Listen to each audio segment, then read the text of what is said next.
Hello everyone, welcome back to the Zelda Dungeon YouTube channel.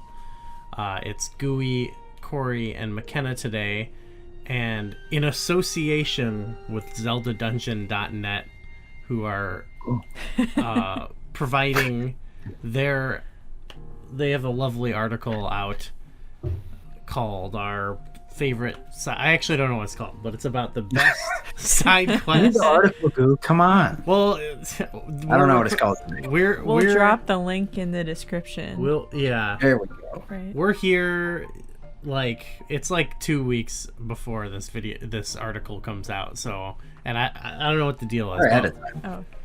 They're copying us. Yeah, exactly. So what we're doing is we're gonna do like a top list. We're gonna do an informal top list of our favorite side quests, basically anything non-main quest in Tears of the Kingdom, which has a lot of non-main quests and a lot of stuff we've already talked about in the various areas that we've covered in our videos. But we thought, hey, let's I guess make a list. We'll see though if it'll be a list or not. Very loose list. I think I picked, because there was some chatter before and there was talk about, well, should I pick one like that everyone's gonna pick? Yeah. Should I pick one that's the best? I haven't talked about. And I went ahead and I jumped on a grenade. I took the bullet. Took one for the team. And my top three that I picked, we all picked three. I picked three that I believe are probably the three, like, big ones, big obvious ones. And I firmly believe that they belong in a top list. So if you guys have some more obscure ones you want to talk about, why don't we start, McKenna? Yeah. Just give us like what your lowest one on your list would be. Oh, my lowest. Yeah, I'd say let's go like We gotta build up. and we're gonna see if we can like decide on a ranking, but we might not. It's kind of, we're playing it freestyle We'll feel with it this out. one. Yeah. Okay, so I'm gonna start with the heroine's secret, the Gerudo. Oh boy, that's side one of mine. quest. Okay. Okay. There we go. We got a repeat already. It's the quest. Well, it's a pretty extensive quest. You start with taking pictures of the tablet things in the Gerudo hideout. Yeah. Yes. To give to the researcher. Right. And- There's a whole lead up to what I even view as the main quest. Yeah, and then Yeah. after that, you have to start bringing orbs to this little secret room that you found with some Yeah. statues in it. And And some this of was them, cool. That's Some of one them- that's actually like, that's why I was asking before, because that's also one that's technically like two side quests. The first Right. one where you're taking the pictures of the stuff is the heroine's secret, and then the part where you're doing the orbs is the mysterious eighth. Right. But like, Okay. I also lumped it all together. 'cause we're it's we're one loosey goosey. We're cool bending the side rules. quest. Yeah. That's a sweet one.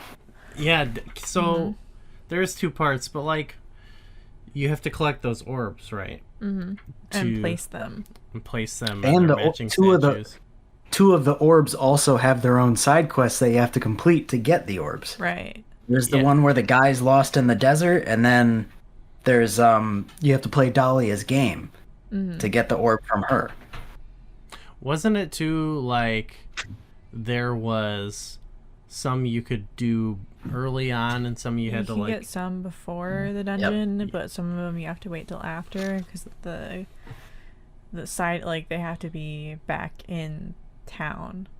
right. Okay, yeah. Yeah. Yeah. Yes. And I thought that was really cool because I ended up doing a lot of them before because they really stick out, like the ones you have to collect. Like some of them are like right there and you're like, oh, I want that. I What the know. heck is this big old orb for? So I thought that was pretty cool. It was kind of enticing when I beat when like things are back to normal.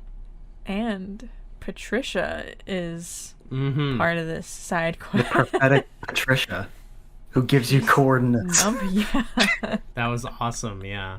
Patricia is very familiar with latitude and longitude and the layout of the land of Hyrule, you know?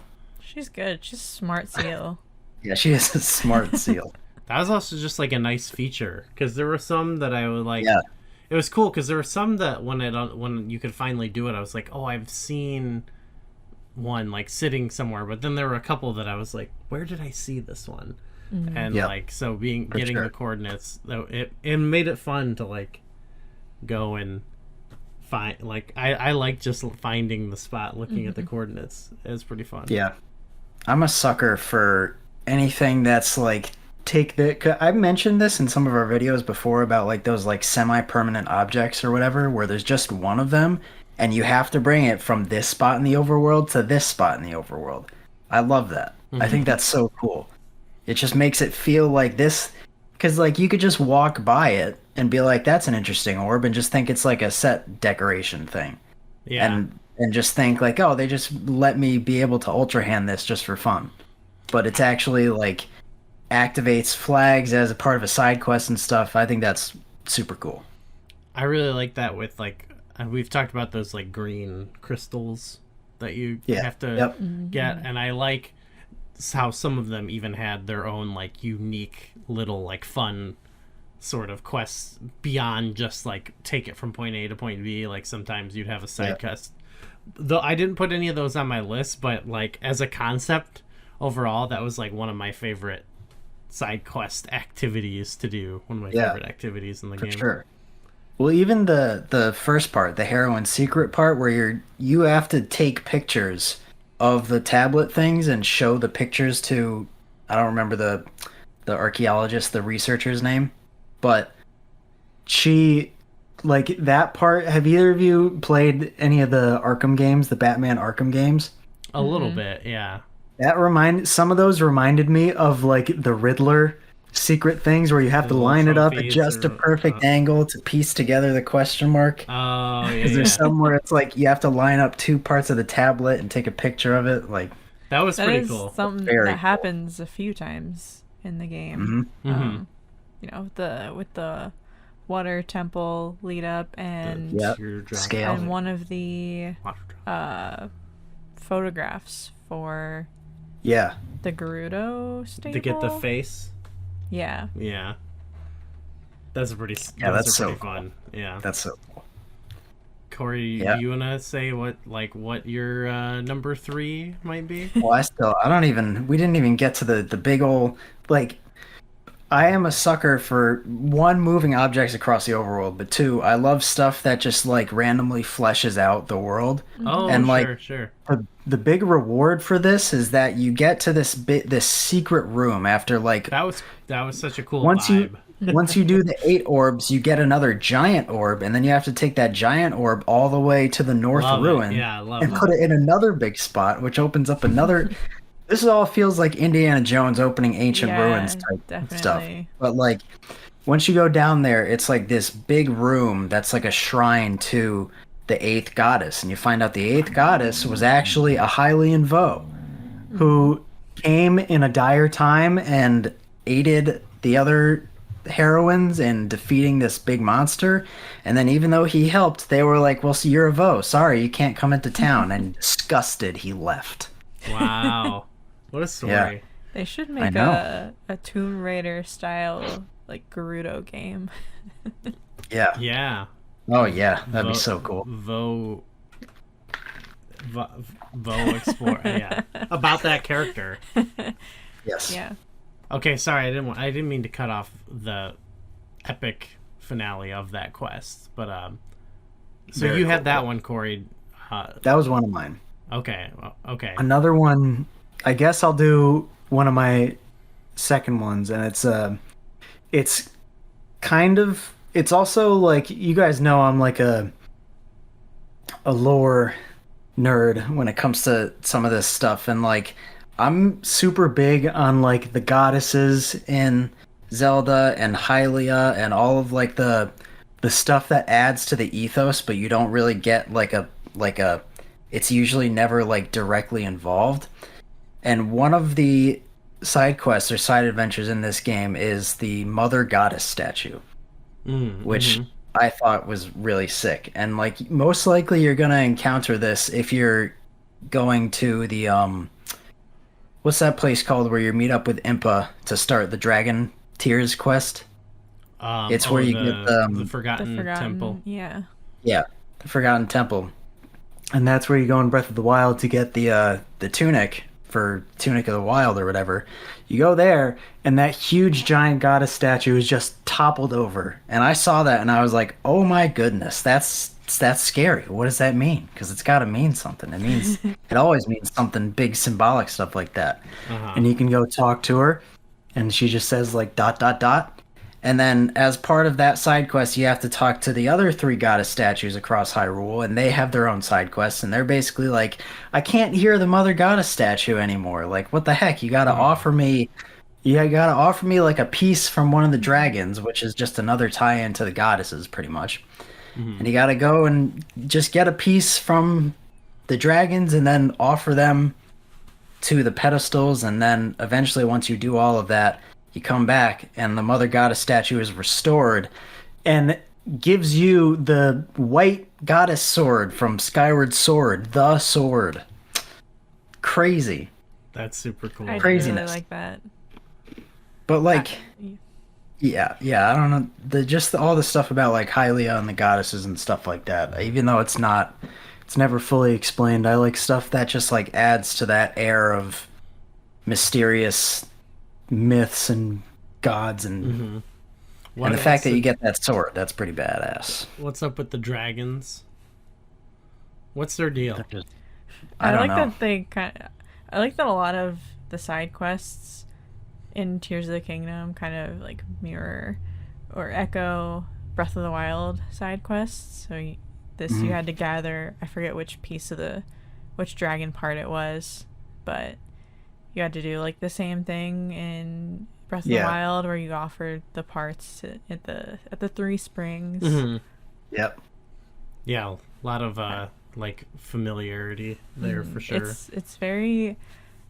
It makes Tears of the Kingdom, which is a brand new game, feel very nostalgic. For Breath of the Wild. It's weird, but I like it. Any involvements with the dragons are super cool. And I thought maybe I was among the camp of people that thought that like maybe the dragons were going to get some sort of explanation in like DLC or something like that, but it doesn't seem very likely. Maybe you know what though? I'm okay with that because that just makes it even more mysterious, you know? A little mystery is fine. Yeah, I think it's cool. I mean, I'm not with there's something about the lore. This is almost off topic, but the lore. Maybe eventually, like it's something I'll get super into or something. But I'm definitely not as like hooked in as like trying to figure it all out or like piece it together as I was when I was a kid, when I was a teenager, you know, and I was like reading all the theories and stuff like that. Maybe it's because it's still like new, and I maybe I haven't heard like a compelling like a lore thing that like really grips me, you know what I mean? But maybe it'll come. But yeah, with the lore and like the dragon stuff, I'm just like, all right, cool, yeah, there's the dragons and the goddess statue. I think it's all cool, but it's not like, you know what I mean? I'm not like, what's going on here? I would like to know. We haven't really talked in one of our episodes yet about like the whole draconification thing, but like with that in mind, that raises the question of like, what are these 3? Were they people? Were they Zonai? Were they the goddesses? Who knows? That is something that interests me for sure, and like their connection to the goddesses. But and of course, we've got a excited pup who's invested in the lore. But Monty loves the Legend of Zelda lore. I need to hear a good a compelling theory. I'd love to see like a manga series that explores that. Yeah. That would be pretty tight. I think Breath of the Wild and Tears of the Kingdom would be really good for a manga series. Definitely, yeah. I would like a slice of life. So much. I really want one that's set between the two games that just about Link and Zelda. Yeah, it just shows shows them doing restoration stuff. Building houses in a school. Being happy. Yeah. So I have 3. I don't know actually what order I'd even put them in, but I have 3 side quests that I think all I think that one's my favorite one. I'll start with one that I think is I put this would probably be number 1 for a lot of people, but the Team CC versus Team Reed. Oh yeah. The election side quest. Mayoral election. That was a very fun little storyline to follow, and it had different little sub-quests and twists and turns in it. It was very charming. That was a contender for me too. In kind of a classic Zelda way. It wasn't on any of your lists. That was a contender for me. I didn't. Yeah, that was definitely up there. Okay. For me. That was one of the ones that I kind of figured someone else would talk about, so I was like, I don't need Yeah. See, that's what I'm saying. I fell on my sword. But yeah, I think it's the one that like that one really reminds me of like a Majora's Mask kind of Clock Town-y quest where like for sure. I mean, it's a bit more dynamic than some because a lot of times like the gameplay it's sort of like, you know, you're just walking around talking to people, sneaking around, you know, it's pretty fun, but it's not like, to me it's weird, it's not like as fun to me as like moving the green crystals around but it's just so much more like charming and like memorable as a storyline, you know what I mean? So I that's obviously also thought it should be included. That's one of the other reasons that like I tried to. A lot of the ones I put on my list were more things that like had you doing stuff, and that's a lot of like you basically just like there's some cool stuff like you have to. Cece gives you the mushrooms or whatever that you have to go hand out to potential voters and stuff, and then there's the parts where you have to basically spy on Cece and that's the mayor and find out their secrets. And you find out that Cece secretly loves vegetables. And that the mayor is what's he doing? He's working on cheese or something? Yeah, this is how you get the cheese. So you can make pizza. Yeah. So it's a big really quest for that in regards to pizza. In regards to pizza, very important quest. I can't remember if I've mentioned it on a video before, but I remember as soon as I got the cheese, I was like, can I make pizza with this? And then I turned around and there was just a recipe card for pizza right in front of me.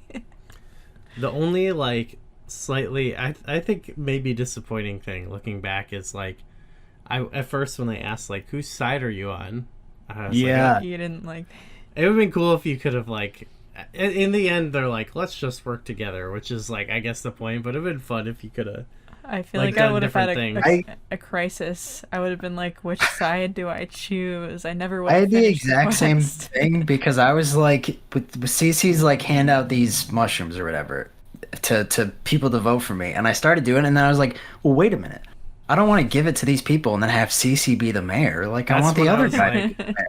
I was like, I'm not passing out mushrooms to people. Yeah. Know? And so it took me a second to like start it. Well, I was like, oh, okay, there's no other like option. Yeah. So I just did it. I thought that totally. I agree. I thought that would have been super cool if it's like a branching path side quest thing where like you could have one or the other be the mayor, or like a third party just comes in out of nowhere or something. That'd be pretty fun. Link runs for mayor. You could run for. You know what? I'm the only one who can fix this. But you know, it does. I like. It was kind of cute, like how they very nice moment. Yeah. They share things in common. They come together. They have a nice balance of tradition and innovation. That's what it's all about. Mm-hmm. It's a good story. Yeah. How about you? Very interesting context for Hateno Village. For Hateno, yeah, it was cool. Like, and it was one place like I was hearing about a lot before I got to, And so it was just like a fun. It like really worked with the story that you show up and it's like all the mushroom craze is really taken over, and that's where like knowing the game before Breath of the Wild, like it made it really cool being like a sequel. Yeah. What do you got? You got one? Another quest? Yeah. The Lurelin Village. Rescue and restoration. That's another one where it's like there are technically like 4 or 5 little side quests. There's like ruffian infested village. There's like pirates attack village. There's Lurelin restoration project. There's Lurelin resort project or whatever. Yeah, there's almost like mini side quests or whatever. Yeah.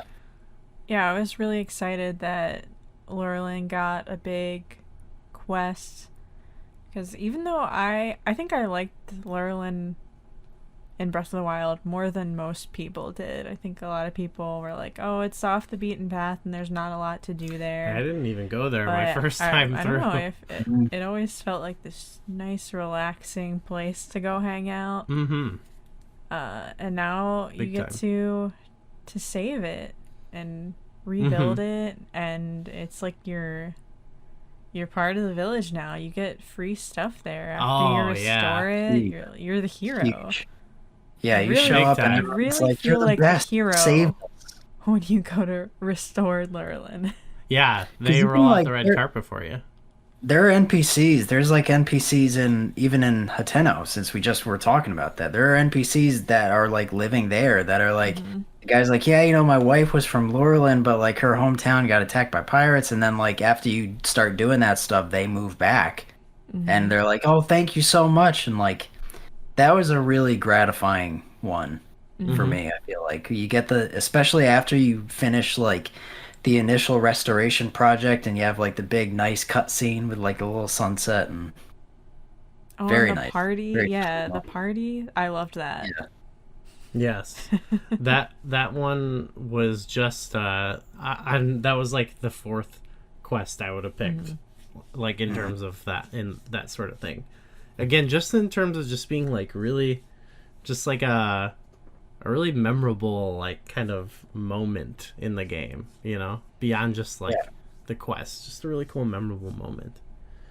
I didn't include these, but there's also like once you do that in that town, there is like a part 2 of a quest there. There's a quest of the racing.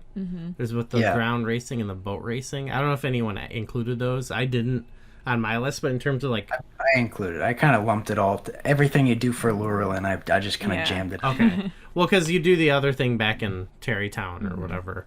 It's a nice like little bridge between those two places, because they're kind of the. So I didn't have the reason I didn't have them on my list is that they're more like, to me, like memorable because of the mini game itself, but it is cool that like the mini game is like attached to this little side quest. I think that makes it even cooler and more fun, that it's like there's some like somewhat of a storyline around the mini game itself. The pro racer, you got to bring the pro racer to town. And Bolson's there. And Bolson, How do you two feel about that? Because we were having a bit of a contentious debate. Al was very perturbed that Bolson doesn't really. He doesn't outwardly he's not like, oh, hey, Link, what's up? How you doing? He's just like, oh, a traveler. You want to help me? How do you feel about that? Yeah, I don't know. I think if you have problems with that, you need to take it up with Bolson. That's your issue. Most of the time, it didn't bother me. This guy is like... That one probably bothers me the most, but most of the time I was like, it's fine. I also think that was the most, like, I don't get, like, a high or something. But also, this guy's, like, the most prolific builder, real estate agent guy in the whole land of Hyrule. You think he remembers everyone he built a house for? Come on. He built a house for someone, like, years ago. Yeah, he doesn't care. Exactly. Yeah. He also built houses for like every person in Lurelin Village now. So I think people need to. Is he gonna remember all of them? Probably not. Right. That is my feeling about it. Kind of is that like, do you remember every single person you met 5 years ago for a few minutes? Yeah. He's a busy guy. He builds a lot of houses. Like I said, your problem is with Bolson, not with the game. Yeah. Yeah. I think that's accurate. That's a good representation of it. His character. Yeah. He's very aloof. Corey, I guess you already had 2 revealed, right? So I did. I guess I'll do. So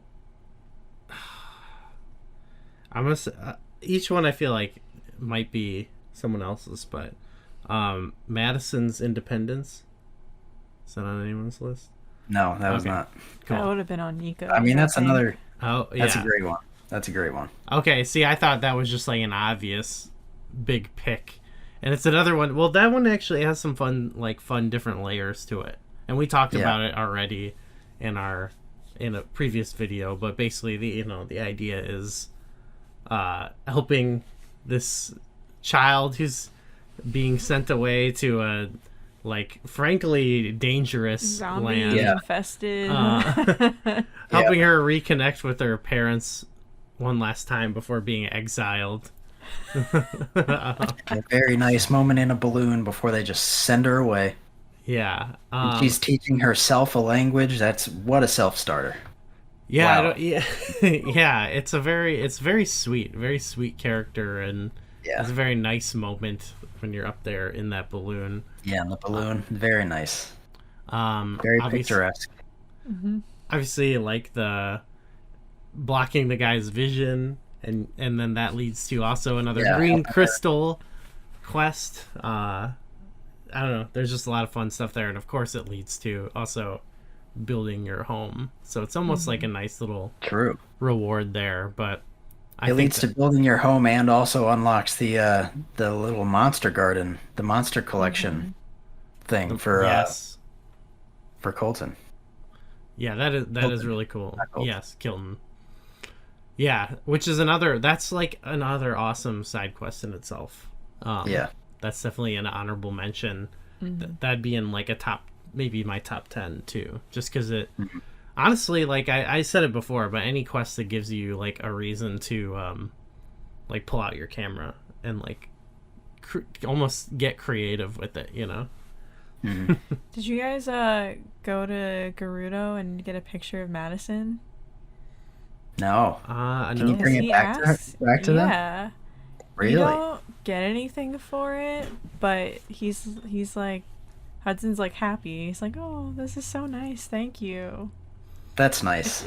That's a reward enough in itself. Yeah. Yeah. I make a dad feel happy. Hudson remembers you, right? Yeah.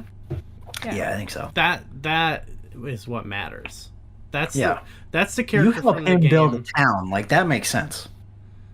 Yeah, you're like MVP. Like and you're like at his wedding and everything. You know what I mean? Yeah, you're like his wingman. Like Bolson, you have not changed his life. Yeah. No, not at all. Yeah, Bolson's like you hired him for a job. That's what he did. Yeah. Can I? Yeah, I'll say my other one because I don't know if you include it or not, and we talked about it at length in our last video, so I don't know if we have much more we want to say. But I think the best quest is the Great Fairy quest. Okay, that was my top.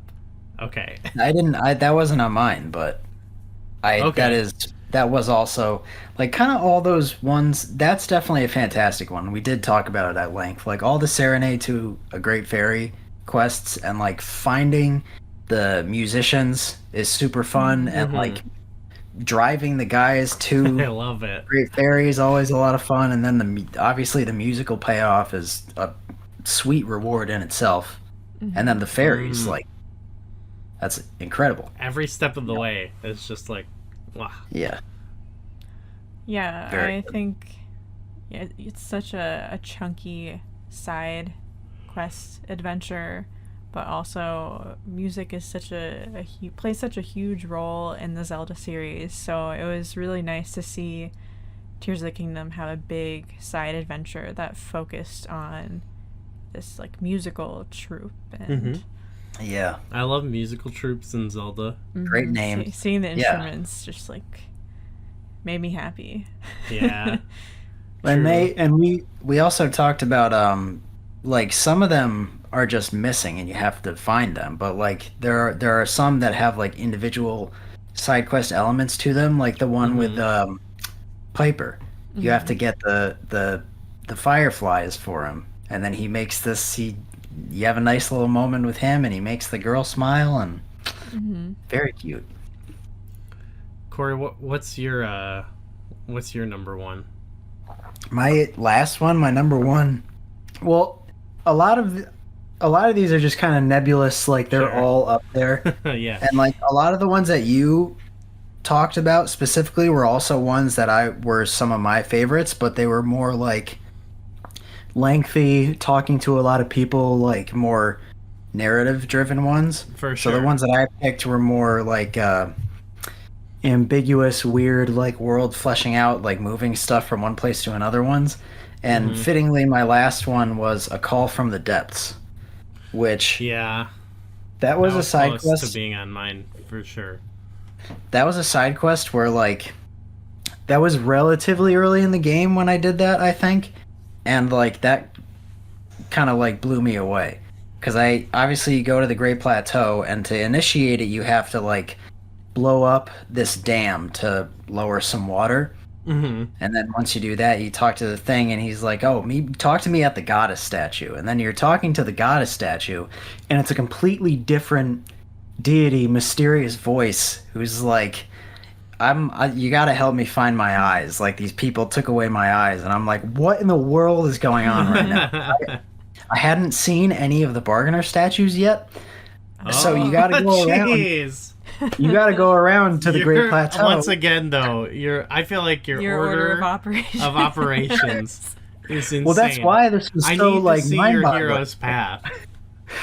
I need to see because like, and then so once you start it, you got to go around to the different areas of the Great Plateau, and the locations of the chasms are actually in the same locations as where the shrines used to be in Breath of the Wild, which is cool. But like, you got to just do a little like treasure hunting to find these weird eyeball things, and the guy's like, drop them in the depths for me, and I'm like, what? I throw them all the way down there and they actually stay with me? And then you bring them to this giant freaky statue that's talking to me, and I'm like, what in the world is this thing?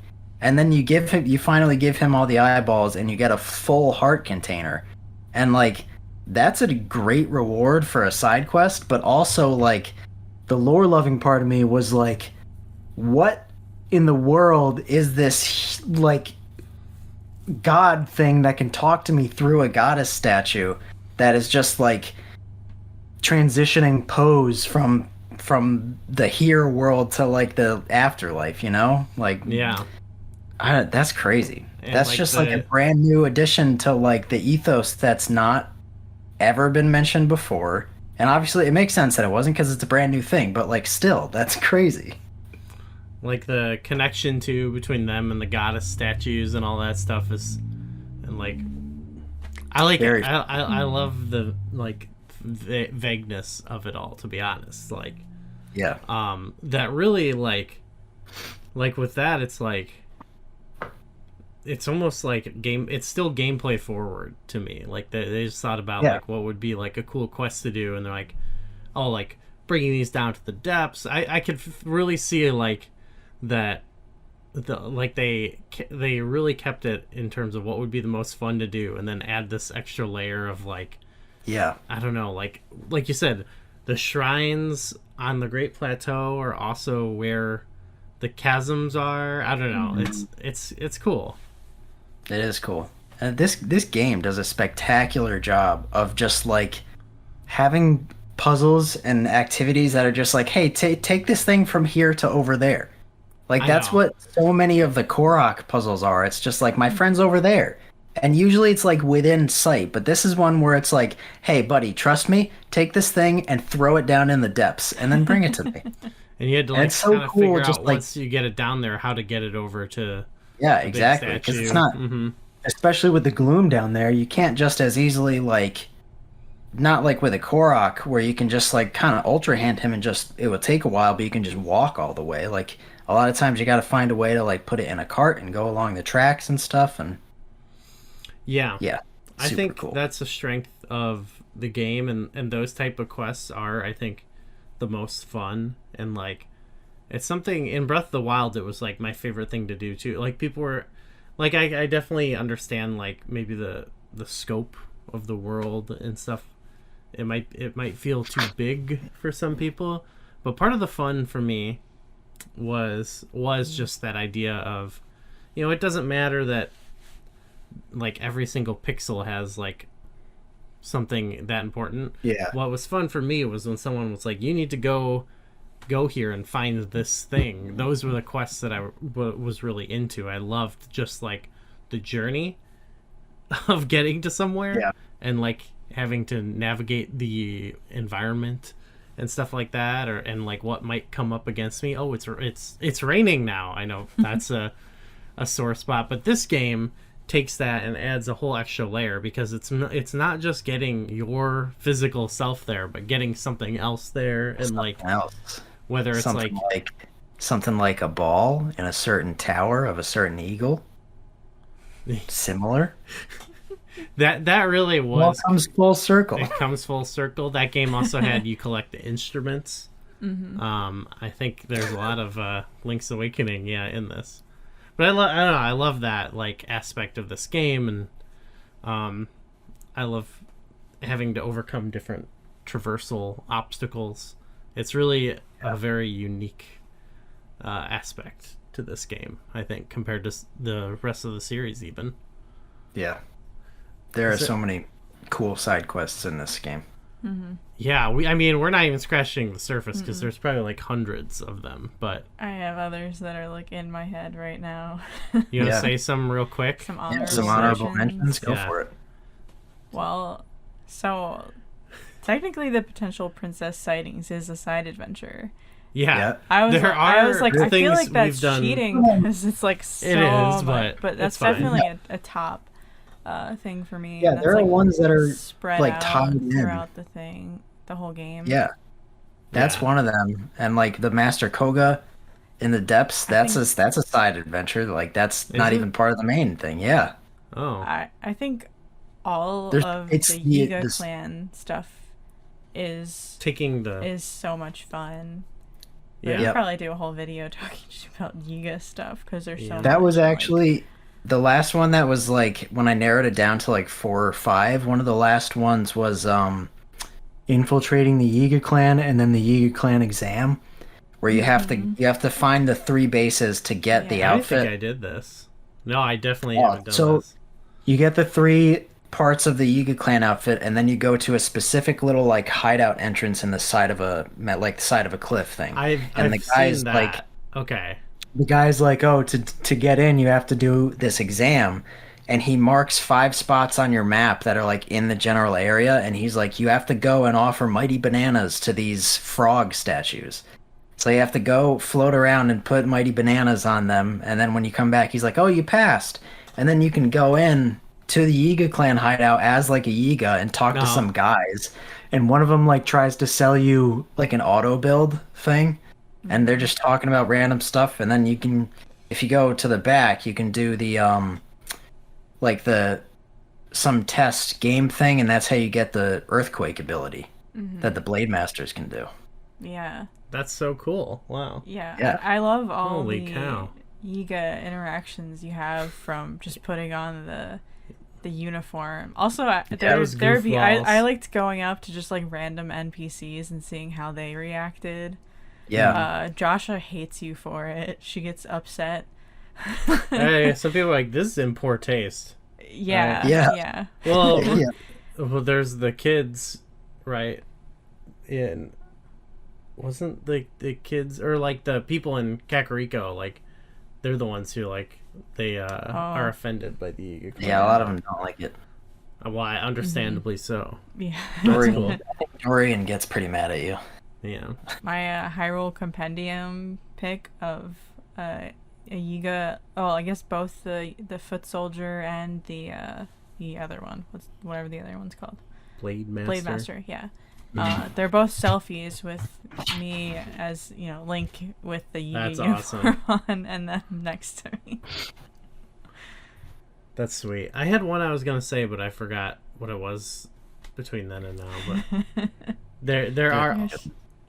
Well, really good. I was gonna say like that. Yeah, it is cheating with those because like some of these are, like side adventures really are like their own quests in their own right. So like it's I don't know. It's kind of cool how the game handles that though. I think that's more in depth than a lot of side quests. We've seen some of those types of side quests in other Zelda games of like these game spanning or like world spanning ones. Yeah. We've seen them in almost all Zelda games, I feel like, but this one was really chock full of them, and I think they did a really good job with that.